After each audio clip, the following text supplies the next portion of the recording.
Hello दोस्तों, कैसे हैं आप। दोस्तों, आज हम हिंदी पेडागोगी में सीटेट का 30 दिसंबर 2021 का क्वेश्चन पेपर देखेंगे। तो चलिए स्टार्ट करते हैं। हमारा पहला प्रश्न है, निम्नलिखित में से सही कथन का चयन कीजिए। आपको बताना है कि इसमें से कौन सा वाक्य है वो सही है। पहला ऑप्शन है हमारा, प्रथम भाषा प्रशिक्षण द्वारा अर्जित की जाती है। दूसरा ऑप्शन है, प्रथम भाषा विद्यालय में अर्जित की जाती है। तीसरा ऑप्शन है हमारा, प्रथम भाषा अर्जन एक प्राकृतिक प्रक्रिया है। चौथा ऑप्शन है, प्रथम भाषा बच्चों के सचेतन प्रयास द्वारा अर्जित की जाती है। तो आपको बताना है कि प्रथम भाषा को एक बालक किस तरह से अर्जित करता है। पहला ऑप्शन क्या कह रहा है कि प्रथम भाषा प्रशिक्षण द्वारा अर्जित की जाती है। नहीं, हमें हिंदी बोलने के लिए, जैसे मान लीजिए हमारी जो मदर टंग है वो हिंदी है, कोई भी आपकी मदर टंग हो सकती है, तो क्या उसको बोलने के लिए वही हमारी प्रथम भाषा होती है। उसको बोलने के लिए हमने कोई प्रशिक्षण नहीं प्राप्त किया है, हम स्कूल नहीं गए कभी, बस हम बचपन से एक दूसरे को, अपने बड़ों को सुन के बस बोलने लगे। इसके लिए हमने कोई प्रशिक्षण प्राप्त नहीं किया, ये गलत हो गया। प्रथम भाषा विद्यालय में अर्जित की जाती है। नहीं, हम विद्यालय जाने से पहले ही बोलना सीख पाते हैं, अपनी भावनाओं को व्यक्त करना सीख पाते हैं, तो हमने जो है प्रथम भाषा का प्रशिक्षण नहीं प्राप्त किया है। दूसरा ऑप्शन है क्या, तीसरा ऑप्शन क्या कह रहा है, प्रथम भाषा अर्जन एक प्राकृतिक प्रक्रिया है। हाँ, ये सही है कि प्रथम भाषा अर्जन क्या है, एक प्राकृतिक प्रक्रिया है। जो नॉन्स चॉम्स्की हैं वो भी यही कहते हैं कि बच्चे जो है वो जो अपनी पहली भाषा है वो देखकर और अनुकरण से सीख जाते हैं। सॉरी, ये तो स्किनर ने कहा है कि जो बच्चे हैं वो क्या करते हैं, वो देख कर या अनुकरण करके भाषा को सीख पाते हैं, अपनी प्रथम भाषा को। नॉम चॉम्स्की क्या कहते हैं, वो कहते हैं कि जो पहली जो बच्चों की भाषा होती है वो अपने आप ही अपने पर्यावरण से अंतःक्रिया करते हुए सीख लेते हैं। क्यों? क्योंकि बच्चों में एक लैंग्वेज एक्विजिशन डिवाइस होती है, भाषण अधिग्रहण यंत्र या भाषा अर्जन का एक उपकरण होता है, जिसके द्वारा बच्चे क्या करते हैं, प्रथम भाषा को सीख जाते हैं। तो तीसरा ऑप्शन के चौथा ऑप्शन क्या कह रहा है, प्रथम भाषा बच्चों के सचेतन प्रयास द्वारा अर्जित की जाती है। नहीं, हम इतने सचेतन नहीं होते, मतलब इतने कॉन्शियस नहीं होते, हमें भाषा के बारे में कोई समझ नहीं होती, फिर भी हम क्या करते हैं, अपनी जो प्रथम भाषा है उसको सीख जाते हैं। तो कौन सा ऑप्शन सही हो गया हमारा, ऑप्शन नंबर 3। नेक्स्ट क्वेश्चन है, निम्नलिखित में से कौन सा पद वाइगोवस्की के सामाजिक सांस्कृतिक सिद्धांत से संबंधित है। आपको बताना है कि इसमें से कौन सा जो है वो जो नाम चॉम्स्की वाइगोवस्की के सामाजिक सांस्कृतिक सिद्धांत से संबंधित है। जो उन्होंने सोशियो कल्चरल जो थ्योरी दी है उसके अनुसार ये कौन सी, इसमें उन्होंने किसकी बात की, ये आपको बताना है। पहला ऑप्शन है प्रक्रिया लेखन, दूसरा ऑप्शन है कोरी स्लेट, तीसरा ऑप्शन है निकटस्थ विकास का क्षेत्र, चौथा ऑप्शन है आत्मसातीकरण और समायोजन। तो आपको बताना है कि इसकी बात किसने की है। पहला क्या कह रहा है कि प्रक्रिया लेखन, तो प्रक्रिया लेखन की उन्होंने बात नहीं की, इसमें प्रक्रिया लेखन की बात नहीं की गई है, तो ये तो गलत हो गया। दूसरा ऑप्शन है कोरी स्लेट, इन्होंने बच्चों को कोरी स्लेट नहीं कहा है, मतलब टेबुला रासा जो है एक बहुत फेमस है, वो उन्होंने इसकी भी बात नहीं की है कि मतलब वो बच्चों को टेबुला रासा भी नहीं बोलते। तो तीसरा क्या कह रहा है, निकटस्थ विकास का क्षेत्र। हाँ, ये जोन ऑफ प्रॉक्सिमो डिस्टल, मतलब वो बताते हैं कि बच्चे जो है उसका सीखने का दायरा क्या है। ये जो निकटस्थ विकास का क्षेत्र की उन्होंने बात की है, मतलब उन्होंने क्या कहा है कि स्कैफोल्डिंग की बात की है उन्होंने, और इन्होंने निकटस्थ विकास के क्षेत्र की बात की है, और जो मोर MKO जो होता है मोर नॉलेजेबल अदर्स की बात की है, कि वो क्या कहते हैं कि बच्चे को क्या है, थोड़ा सा उसको कुछ आप एक वो थोड़ा सा आप क्या कीजिए, उसको प्रमोट कीजिए या थोड़ा सा उसको सपोर्ट दीजिए, तो क्या करेगा बच्चा, सीख पाएगा। जितना उसका दायरा है वो वहां तक सीख पाएगा। जो वो मोर नॉलेजेबल अदर होता है, या जो बहुत उससे ज्यादा जो जानने वाला होता है, जो भी उसको सिखाने वाला होता है, उसकी मदद से बच्चा उसको सीख पाता है। तो कौन सा ऑप्शन सही हो गया हमारा, ऑप्शन नंबर 3। आत्मसातीकरण और समायोजन की भी बात इन्होंने नहीं की है, इसकी बात कौन करते हैं, कोलबर्ग करते हैं। बोलो कि आत्मसातीकरण और समायोजन की बात कॉलबर्ग करते हैं। तो कौन सा ऑप्शन सही हो गया हमारा? Option number 3।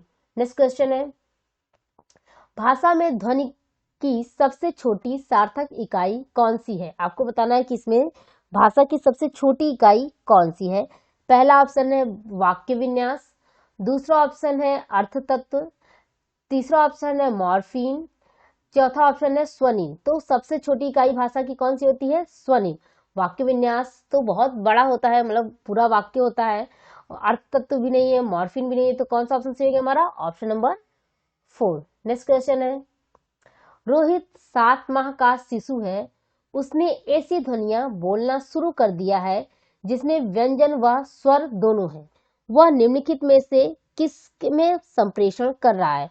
मतलब एक बच्चा है जो 7 महीने का है सिर्फ, तो वो कुछ ऐसी ध्वनियां बोलना स्टार्ट कर दिया है कि जिसमें सिर्फ स्वर और व्यंजन है, और मतलब कोई सार्थक उसकी मीनिंग नहीं निकलती। अब 7 महीने के बच्चा आपको सार्थक मीनिंग बोलकर तो नहीं दिखाएगा, तो आपको बताना है कि वो किसमें संप्रेषण कर रहा है। पहला ऑप्शन है हमारा किलकारी मारना या कुइंग, दूसरा ऑप्शन है स्वनिम, चौथा ऑप्शन है भाषा विद्वाचन, चौथा ऑप्शन है बबलाना। हाँ, ये बच्चा क्या कर रहा है? बबलाना उसने स्टार्ट कर दिया है, मतलब आ मा मा इस तरह से वो बोलना स्टार्ट कर दिया है। तो कौन सा ऑप्शन सही हो गया हमारा? Option number 4। नेक्स्ट क्वेश्चन है हमारा, यह विचार कि हम अपने आसपास के परिवेश के बारे में क्या सोचते हैं और कैसे उसे देखते हैं, यह भाषा द्वारा सुनिश्चित होता है, किससे संबंधित है? मतलब कि ये विचार है कि जो है हम अपने आसपास के बारे में क्या सोचते हैं, क्या कैसे उसे देखते हैं, ये क्या करती है? ये जो है हमारी भाषा ही जो है उसको डिसाइड करती है। तो ये क्या है, ये आपको बताना है। पहला ऑप्शन है सापिर वोर्फ परिकल्पना, दूसरा ऑप्शन है भाषिक संबंधता, तीसरा ऑप्शन है भाषा सामाजिकरण, करण होगा यहाँ पे, चौथा ऑप्शन है भाषा अर्जन।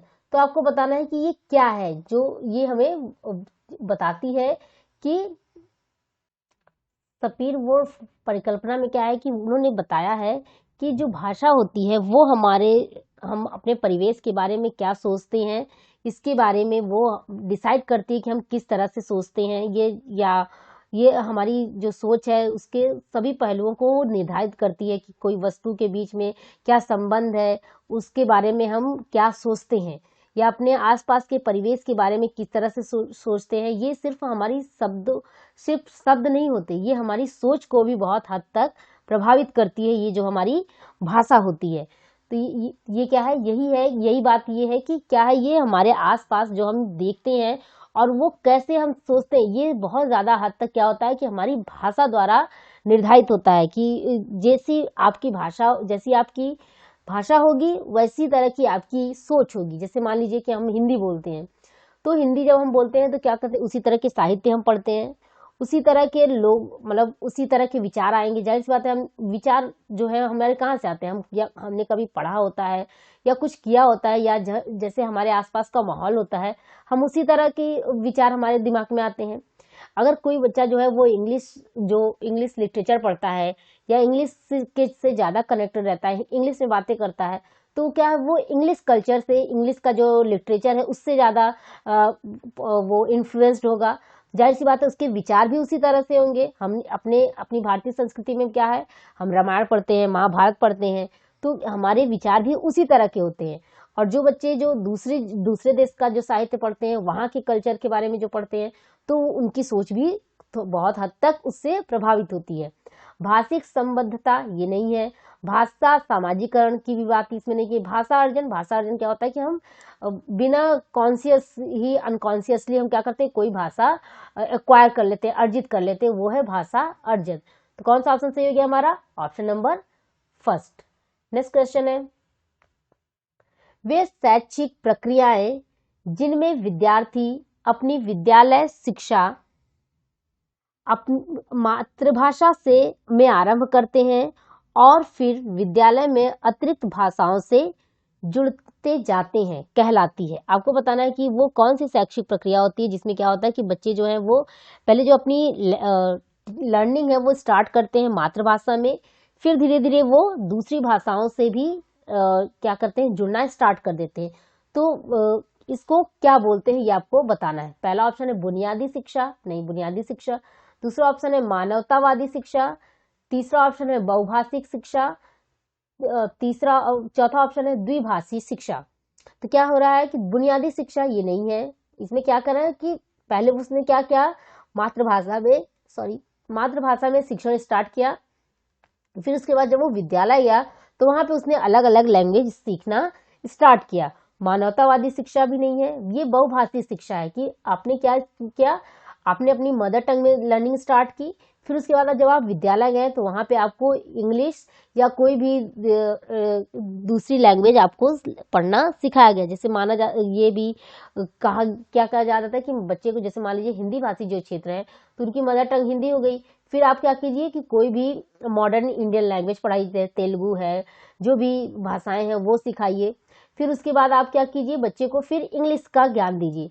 इस तरह से आपको क्या करना है, बच्चे को अलग अलग भाषाओं का ज्ञान प्रदान करना। तो ये किसके अंदर आता है, बहुभाषिक शिक्षा के अंतर्गत आता है। द्विभाषी शिक्षा में सिर्फ आप दो भाषाओं की बात करते हैं, लेकिन अब इसमें तीन भाषाओं, ज्यादातर तो क्या माना जैसे तीन भाषाएं बच्चों को आनी ही चाहिए।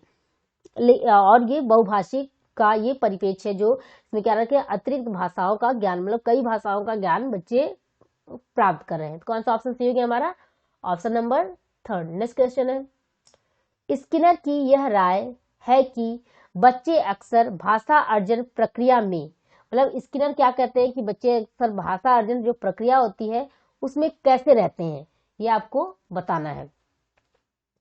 पहला ऑप्शन है वयस्कों की अनदेखी करते हैं। दूसरा ऑप्शन है बुरा व्यवहार करते हैं। तीसरा ऑप्शन है वयस्कों की नकल करते हैं। चौथा ऑप्शन है बुरी तरह असफल होते हैं। तो स्किनर क्या है, स्किनर वही है जो कहते हैं कि बच्चे क्या है, जो भाषा है वो अपने बड़ों को देखकर और अपने बड़ों का अनुकरण करके क्या कहते हैं लैंग्वेज को सीख पाते हैं। तो वयस्कों की अनदेखी करते हैं, नहीं उन्हीं की नकल करके तो बच्चे सीखते हैं। बुरा व्यवहार करते हैं, नहीं वयस्कों की नकल करते हैं। हाँ, वो क्या करते हैं, अपने जो अपने से जो बड़े हैं उनकी नकल करके क्या करते हैं, भाषा को सीखते हैं। बुरी तरह असफल होते हैं, नहीं उन्हीं का अनुकरण करके बच्चे क्या करते हैं, धीरे धीरे भाषा को एक्वायर कर लेते हैं। तो कौन सा ऑप्शन सही हो गया हमारा, ऑप्शन नंबर 3। नेक्स्ट क्वेश्चन है, प्याजे द्वारा यह सुझाव दिया गया है कि बच्चे डैश के माध्यम से भाषा सीखते हैं। आपको बताना है कि प्याजे क्या कहते हैं कि बच्चे किसके द्वारा जो है वो भाषा सीखते हैं। पहला ऑप्शन है लेखन एवं वाचन द्वारा। दूसरा ऑप्शन है आत्मसातीकरण एवं समायोजन द्वारा। तीसरा ऑप्शन है प्रयास एवं त्रुटि द्वारा। चौथा ऑप्शन है आकार द्वारा। तो बच्चे किसके द्वारा भाषा सीखते हैं ये आपको बताना है। तो प्याजे क्या करते हैं, प्याजे बोलते हैं कि बच्चे क्या करते हैं, वो चीजों को देखते हैं, फिर उसको क्या कहते हैं, उसको समझते हैं, उसको आत्मसात करते हैं, फिर उसके साथ समायोजन करके भाषा सीखते हैं। यही जो है वो स्कीमा की भी बात यही करते हैं कि क्या होता है, एक मेंटल स्ट्रक्चर बना लेते हैं बच्चे किसी चीज को, की समझ जब विकसित करते हैं फिर उसको स्टोर करके अपने दिमाग में रख लेते हैं। तो यही क्या है, ये आत्मसातीकरण और समायोजन है। लेखन एवं वाचन द्वारा नहीं, आत्मसातीकरण तथा समायोजन द्वारा बच्चे जो है वो भाषा सीखते हैं। प्रयास एवं त्रुटि के द्वारा तो नहीं है, ऐसा कुछ नहीं है। चौथा ऑप्शन है आकार द्वारा, ये भी नहीं है। तो कौन सा ऑप्शन सही हो गया हमारा, ऑप्शन नंबर 2। नेक्स्ट क्वेश्चन है, भाषा अधिगम के आधारभूत कौशलों पर अधिकार प्राप्त करने के लिए बच्चों को वाक्यों के जिस तरह के नमूने सीखने चाहिए वे क्या कहलाते हैं। मतलब आपको बताना है कि बच्चों को भाषा पे अपनी जो पकड़ बनाने के लिए, उनके जो आधारभूत जो भी कौशल हैं उसको प्राप्त करने के लिए बच्चों को किस तरह के नमूने सीखने चाहिए, मतलब किस तरह से वो भाषा को सीख सकते हैं। पहला ऑप्शन है उद्दीपन द्वारा। दूसरा ऑप्शन है आत्मसातीकरण। तीसरा ऑप्शन है संरचना। चौथा ऑप्शन है समूह अधिगम। मतलब बच्चे क्या कर रहे हैं, भाषा के जो आधारभूत कौशल है उन पर अपना अधिकार प्राप्त करना चाहते, जैसे बोलना, लिखना, सुनना, जो किस तरह से लिखना है, ये सब वो सीखना चाहते हैं। तो उसके लिए बच्चों को वाक्यों के किस तरह के नमूनों का प्रयोग करना चाहिए। पहला ऑप्शन है उद्दीपन, नहीं। आत्मसातीकरण, नहीं। संरचना, मतलब कि भाषा की संरचना की समझ उनमें डेवलप होनी चाहिए कि भाषा का क्या स्वरूप है, भाषा की क्या संरचना है। कि मतलब मान लीजिए पहले हमने क्या किया, पहले सब्जेक्ट लिखा, फिर क्रिया लिखेंगे, फिर इस तरह से, जैसे मान लीजिए कि हिंदी की भाषा है, हिंदी में हम क्या करते हैं, मैं पानी पी रहा हूँ, तो पहले क्या, इसका क्या स्ट्रक्चर है, पहले उस बच्चे को पूरा स्ट्रक्चर उसको समझाना चाहिए, पहले उसकी संरचना जो है वो बच्चा समझ पाएगा, तभी जो भाषा है उसको अच्छे से सीख पाएगा। समूह अधिगम नहीं, मतलब ग्रुप में उनको लर्निंग करवाइए, तो इससे भी भाषा सीखेंगे। ग्रुप में लर्निंग करने से, अगर उनको हम बात करने का मौका देंगे तब तो वो भाषा सीख पाएंगे।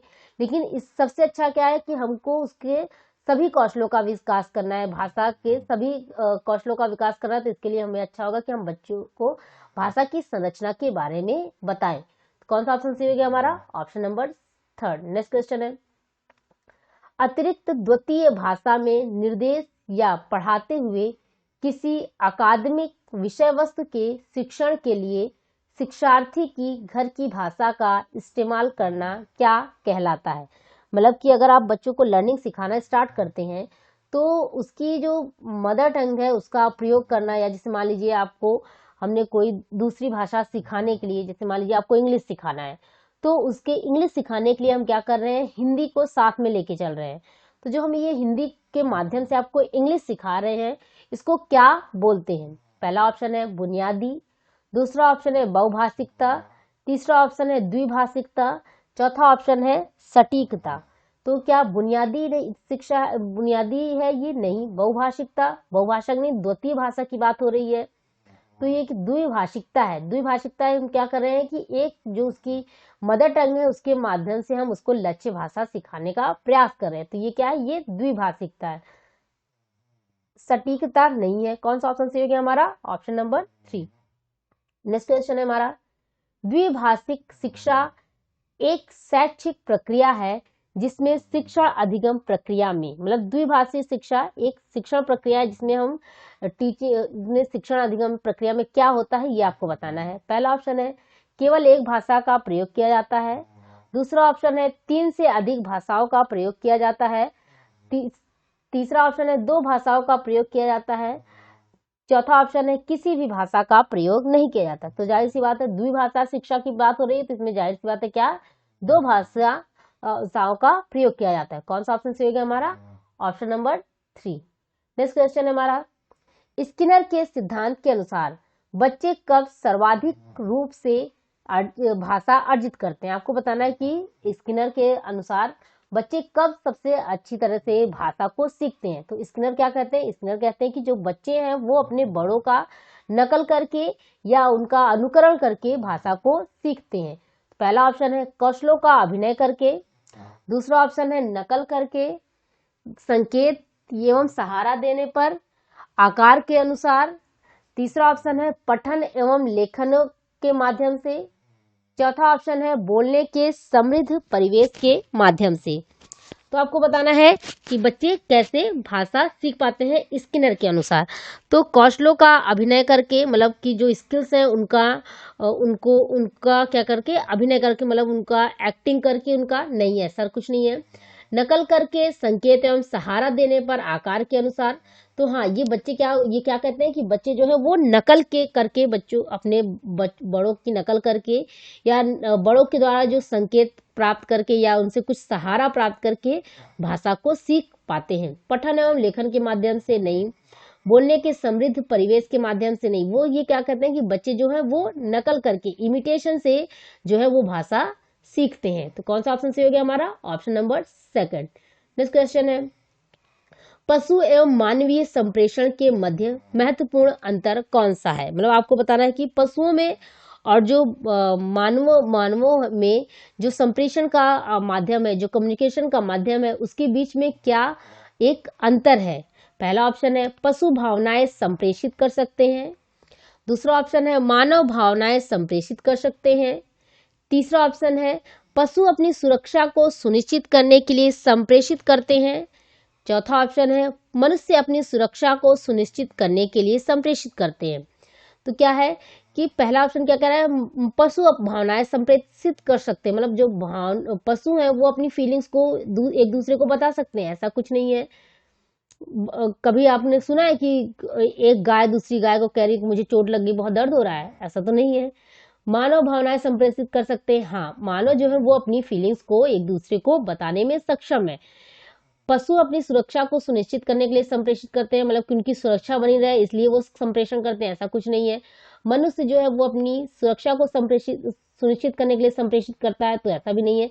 उन लोगों की भाषाओं में मेन अंतर क्या है कि मनुष्य जो वो अपनी भावनाओं का संप्रेषण करने में सक्षम है, लेकिन पशु अपनी भावनाओं को संप्रेषित करने में सक्षम नहीं है। तो कौन सा ऑप्शन सही हो गया हमारा?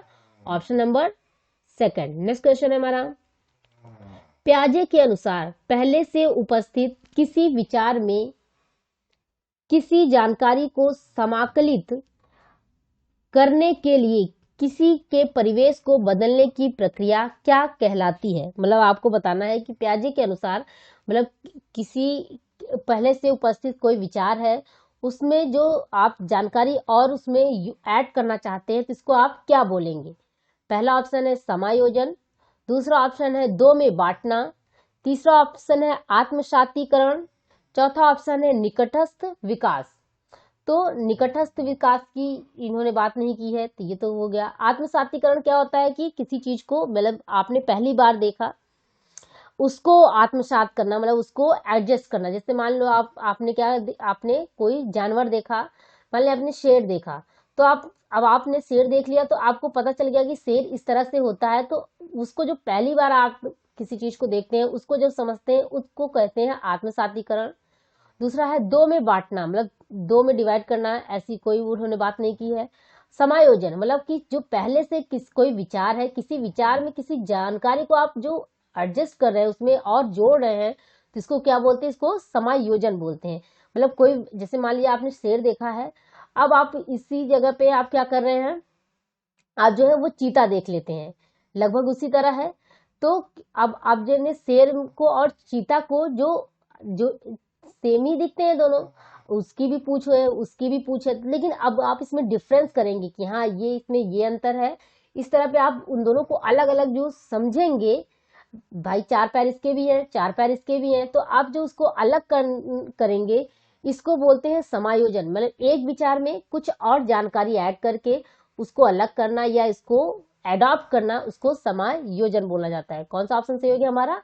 Option number first. Next question है, द्विभाषी शिक्षण अधिगम प्रक्रिया में शिक्षार्थी की घर की भाषा को साथ साथ और किसका प्रयोग किया जाता है? मतलब द्विभाषी प्रक्रिया जो शिक्षण अधिगम प्रक्रिया है उसमें एक तो शिक्षार्थी की घर की भाषा होती है, मतलब बच्चे की एक मदर टंग होती है, और दूसरी कौन सी भाषा होती है ये आपको बताना है। पहला ऑप्शन है प्रथम भाषा में निर्देश दिए जाते हैं, तीसरा ऑप्शन है द्वितीय भाषा में अतिरिक्त निर्देश दिए जाते हैं, तीसरा ऑप्शन है संकेत भाषा सिखाई जाती है, चौथा ऑप्शन है सार्वभौमिक व्याकरण सिखाई जाती है। मतलब इसमें जैसे द्विभाषी शिक्षण अधिगम प्रक्रिया में आप जो घर की भाषा को साथ साथ और किसका प्रयोग हम करते हैं। प्रथम भाषा में निर्देश दिया जाता है, प्रथम भाषा क्या है? वो उसकी मदर टंग ही होती है, उसकी घर की भाषा ही होती है, तो नहीं है। द्वितीय भाषा में अतिरिक्त निर्देश दिए जाते हैं, हाँ ये इसमें क्या होता है, द्वितीय भाषा में निर्देश दिए जाते हैं। संकेत भाषा सिखाई जाती है, नहीं। सार्वभौमिक ग्रामर सिखाई जाती है, नहीं। तो क्या है ऑप्शन हमारा सही? द्वितीय भाषा में अतिरिक्त निर्देश दिए जाते हैं। कौन सा ऑप्शन सही होगा हमारा? Option number second. आज की क्लास में इतना ही, मिलते हैं आपसे नेक्स्ट वीडियो में। धन्यवाद।